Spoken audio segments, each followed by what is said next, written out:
So let me ask you, Jeff Mosher, before we bring John in, because John and I talked a little bit about what happened yesterday. Actually, we talked a lot about what happened yesterday because it was so bizarre at the time. Yeah. Mike Maccagnan. First off, is he highly regarded in NFL circles? Like Josh asked, should the Eagles go out and bring Maccagnan in? Because they did have a good offseason. They did have a draft that people liked. He came from the Houston chain. He was not, at the time, even considered, from what I recall and remember, Houston's top talent evaluator. I think, if I'm correct, Brian Gain was still there at the time, unless he was in Buffalo. But it was a surprise to some people that Maccagnan got the job over some other names that were out there that had a little bit more panache to them, if I could say.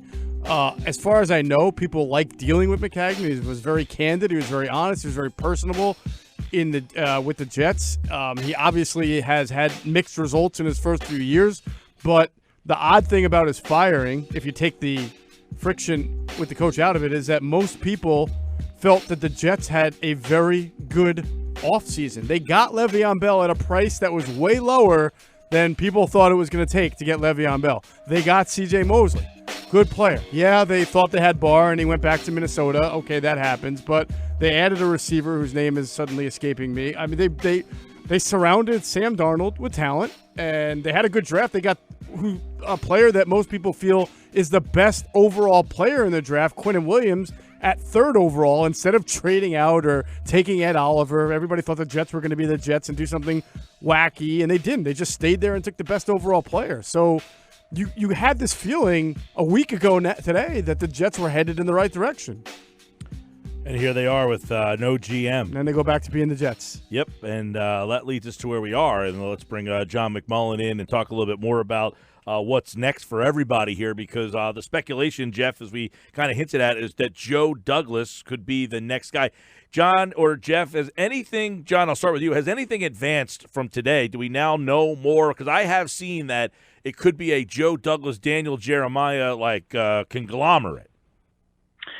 Yeah, those two get along. There's no question about that. And Joe has a good relationship with Adam Gase, and we kind of talked about that. That's not necessarily something that's easy. So if you find somebody who gets along with Adam, maybe he has a leg up on other candidates. I do think, people see Scott Pioli stepping down in Atlanta today, and they might put two and two together. But I see, I have a source, I don't know what Jeff has, that says no question Adam would prefer Joe number one, and we'll see if they get it done. I think ultimately it comes down to the fact that Joe wants to be a GM. He said that. He said it to me personally. The quote basically was, everybody wants to be a GM. So, I mean, that's the goal if you're in that side of the profession and personnel talent. So that is not an issue as far as he would like to move on. He would like to become a general manager, and there's only 32 of these jobs. The issue is here he doesn't have final say. If he doesn't have final say there, then why are you going to the New York Jets when you have a good organization, a structured organization who might be willing to give you the GM title, give you a promotion, give you more money, and there'll be other options down the line for Joe. I don't think there's any question about it. So I think most of it has to do with, will he get control of football operations? I think if he does, ultimately he's going to be the GM of the Jets. Yeah, I would agree with you, especially if he gets total control of the department. I wonder, John, there's ways where you can give a guy pretty much most of total control, but you still can allow the head coach to have final say over the 53. And I wonder if there's a way to make it work because of the relationship already between Joe and Adam, that Joe would go there and basically have that kind of deal where he's got control of the draft, got control of free agency, pretty much everything. But when it comes down to that last week of camp and you're cutting players, if Adam says, I want to at least be able to say which 53 make my team, if that would be make or break for Joe. Well, in a lot of ways, I always say, I think, number one, I think that's overrated. I think it's more of an ego thing. I think, we do the whole beat writer thing every year is doing the 53, and most of us get 52 or, Right. at worst, if you're really bad at it, maybe 51 or 50. So we're not talking about a lot of disagreement when you're talking about those final player or two on the roster. And I think most general managers will sort of defer to the coach and give him what he wants. But I think the issue is you want that control. And I do think it's more of an ego thing than a practical thing. But I do think it's overblown as well. So it's sort of half and half. I think it has to do with the relationship. And if you get along with somebody, it's not an issue, no matter really who is in charge of the final 53. Well, that's the thing, though. This guy, Mike and Joe, this guy, Gase, you may have a relationship with him. And, yeah, certainly they worked in Chicago for a year, but he strikes me as someone that even if I knew, I would have red flags all over. Well, that's what I was going to ask, because my question was, we talked a little bit about this yesterday about having the final say, and that, because I saw Adam Kaplan, and Jeff, maybe you can clear this up a little bit more. He said that, I think it was Adam Kaplan, maybe it was Mike Florio, who tweeted that the Eagles could block Douglas from interviewing for this job. And something that Kaplan said was that if he doesn't get he could be the GM, but if it's that he doesn't get final say, that then essentially you can block him from that job because he's not really the GM. Because it's not a true GM job. Right. So my question really is for both of you guys, like, if you're Joe Douglas, and I know we all want the job, but in the back of his mind, they all want to be GMs. But is the Jets the best option? Because there's going to be another option that he's going to get. Do you fly the coop from a great position in May to go take this Jets disaster with Adam Gase? Like, I don't know. I hope Joe Douglas is smart enough to see that there is going to be another opportunity that's probably more stable than this. Well, a lot of it does depend on contracts, and it's really difficult to nail down contracts for personnel people unless they tell you. Generally, they're 3 years for people at Joe's level. So if that's the case, his contract would have been up after the draft, which is generally May 10th, somewhere in that range. How the personnel sort of calendar works. Obviously, he's still working for the Eagles, so something was worked out. I can't imagine after what happened. Remember, Houston wanted to interview Joe for their GM job when Brian Gaine got elevated. Eagles at that time, he was under contract, prevented him from interviewing. I don't think he would have gotten that job because people in the league assumed Brian was going to be elevated, and that's what happened. But he wanted to take the interview. There's no question you want to get that experience, and he wasn't allowed to. So I can't imagine they'd be able to block him at this point for a traditional GM job. And then it comes down to decision-making and how he feels about Adam Gase. There's no question if you compare the Eagles, look, this is one of the top 5 organizations in this league from a decision-making standpoint. They're very well regarded.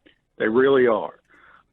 And they're considered, Jeffrey Lurie used to get made fun of for that gold standard quote. They're not quite the gold standard because the Patriots are there, but they're up there. And this is one of the most highly thought of organizations in this league, and the Jets are not. So it's a tough decision. So to add to what John's saying, think about what the Eagles were prior to Howie Roseman getting his power restored and Joe Douglas coming here. The Eagles were starting to look like one of those teams that were trying to become the Jets with all sorts of power struggles and things going on in the front office that were not appealing to other teams. Now they, as John is pointing out, they're appealing. They're attractive. It's considered a very good organization with stability. If they were to try to block Joe Douglas a second time, and they could if like you said, Mike, if it's not a traditional GM job, if they block him a second time, you then develop that reputation as a franchise that is now blocking people from moving onward and upward. Now, how is that going to fare for your reputation when it comes time to need another Joe Douglas, or you need another GM to come in. Eventually, Joe Douglas's contract is going to be up, and he can just leave on his own. So if you want to be an organization that has stability and a good reputation, you don't just sit there and block and block and block and block and try to, pull power coup on your own people. You can't do that. Yeah, and I think if you go back to Jeffrey Lurie at the NFL meetings this year, he talked about losing executives. If you win, if you're a good organization, if you're well thought of, you're going to lose executives. And he was talking about bringing in Andrew Berry specifically, who the Eagles hired in February, to a new position, Vice President of Football Operations. That hire, even though the Eagles framed it as just adding more talent to the front office, that hire was specifically made because they know at some point, whether it's today, tomorrow, next week, or next year, they're going to lose Joe Douglas. So they already know it. They already know they're losing Joe Douglas at some point, and they've made preparations for it. What an odd situation to have a guy working there who has essentially one foot out the door, but is trusted enough to make the right decisions for you while he's still there. Isn't that such an odd, not for the NFL, though. No, yeah, it's not. I mean, that's saying how you do business. I get that, but I'm just saying that happens all the time. You're in a spot where essentially the team knows that you want to get out. Look, we all know, everybody hope when you hire someone, you hope that they want to better themselves, so they do a great job for you and then move on. But the fact that he is readily there making decisions to help this team win now, which could potentially hurt decisions he makes for a team that he really wants to be going to. Do you find that different than Jim Schwartz being an assistant under Doug, but really wanting to be a head coach somewhere else? No, because you're calling plays in the moment. Right. And even go beyond that, Mike, if you think about the playoffs and you think about going deep in the playoffs, usually your coordinators are taking interviews for head coaching jobs during the playoffs. Right. But my point is, you're in a game, you're calling plays to win that particular game on that day. These front office guys are building rosters for long-term success that, there might be a player that you really like. If he's the Eagles guy and he trades for, let's say, Jordan Howard, he might be the Jets guy now and say, damn, I could have got Jordan Howard if I was with the Jets. You know what I mean? Well, I don't think occupational hazards. You can never assume. There's only 32 of these jobs. And even though Joe is highly regarded, even though he's going to be at the top of any really GM opening list from this point forward, you would think, there's no guarantee you're going to get these jobs. Eric DeCosta in Baltimore, he waited it out for Ozzie Newsome to retire. George Patton in Minnesota's got so many interviews, but he's happy working under Rick Spielman. There's no guarantee you're going to get these jobs, and a lot of people decide to stay in a good situation or what they perceive to be a good situation, and maybe that's Joe. I just know he told me straight, and it was on the field, on the day, the Eagles extended Doug Peterson and Howie Roseman, and they obviously didn't extend Joe Douglas last August. On the field, and we were all saying, what's going on? That it's not that the Eagles don't like Joe Douglas. It's that he has further aspirations. And Howie is the de facto GM here, and that's not changing. So he can't have that job here. Ultimately, he's going to get it somewhere. If anything, the Eagles, John, I want to say they're a little bit fortunate right now in that the only general manager opening is the Jets opening, and that comes with all sorts of, it's kind of toxic. They literally may be able to retain Joe Douglas merely because the Jets job is so unattractive right now and so dangerous and risky. And a lot of teams don't have what Joe has here with the Eagles, which is a good support system, an owner like Jeffrey, a GM above him like Howie.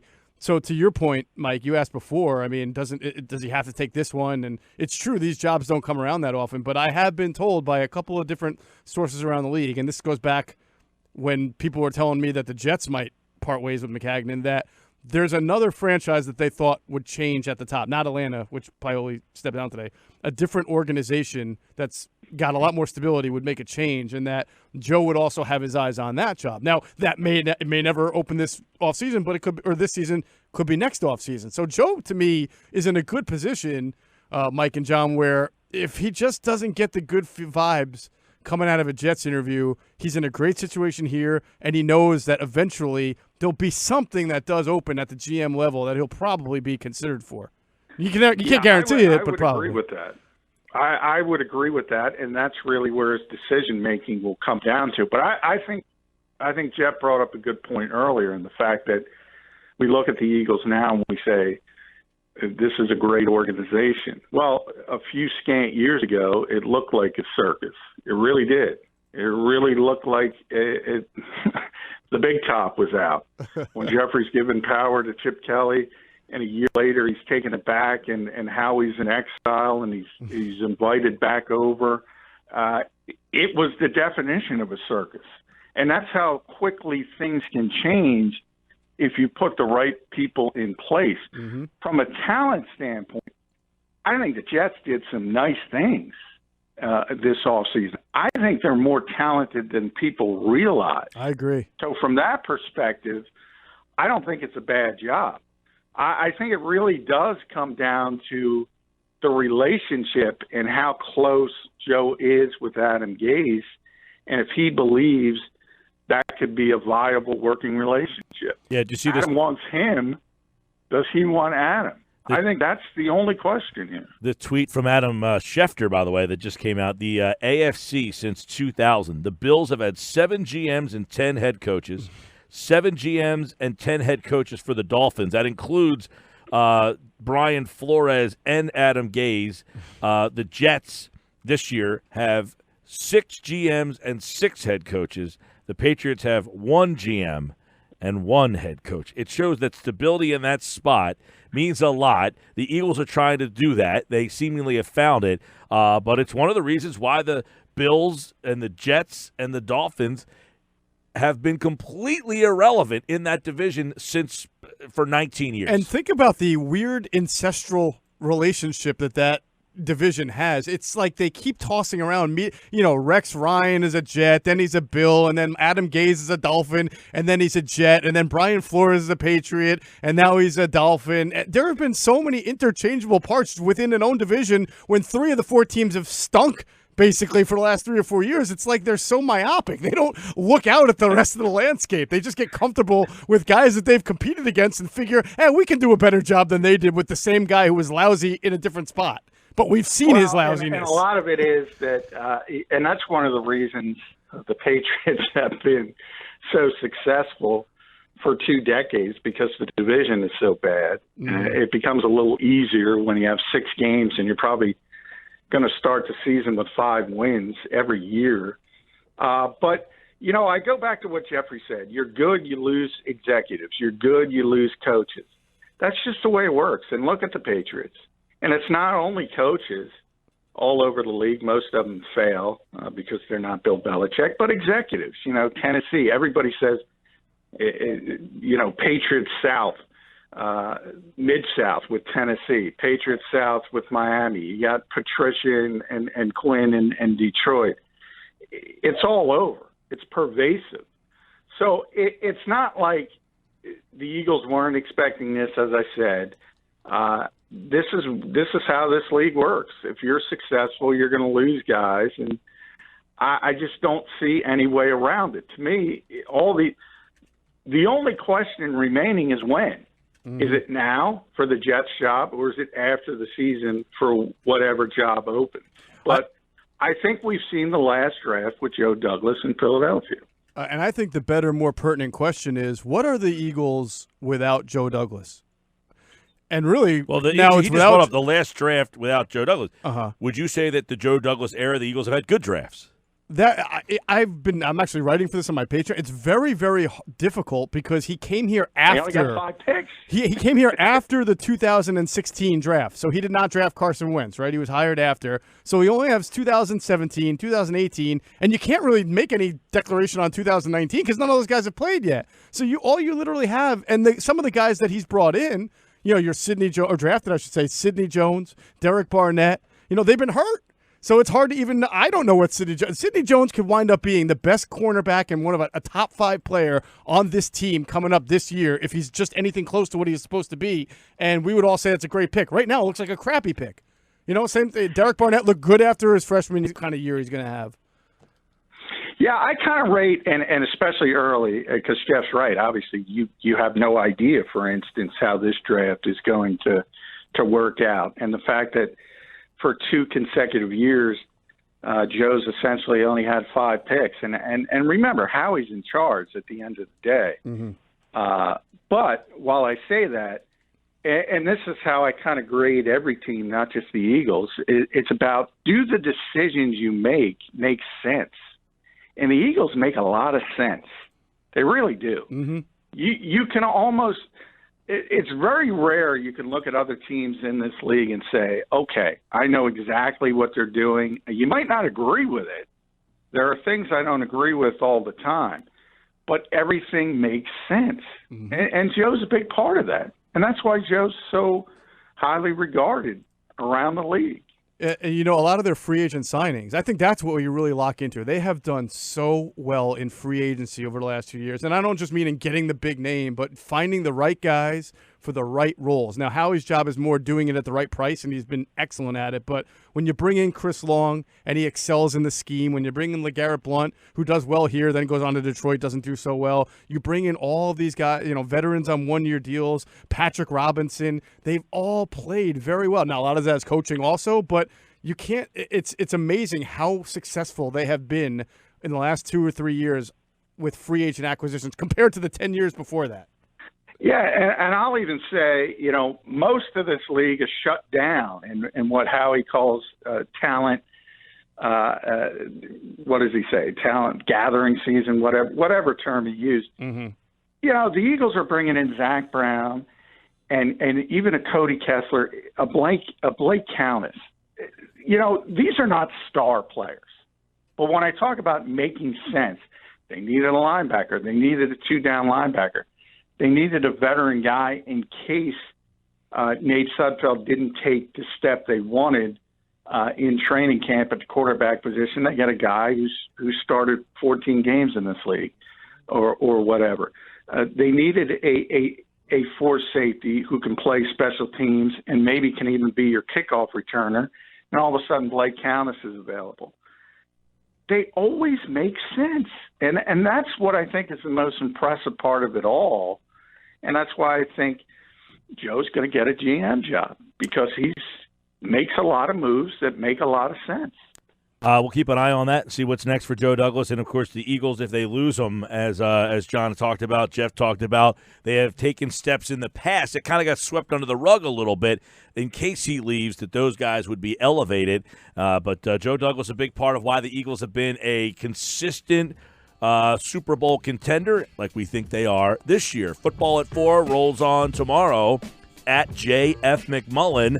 Follow him on Twitter for the latest on the Eagles and NFL offseason news and notes. All right, John. Thanks, pal. All right. Thank you, guys.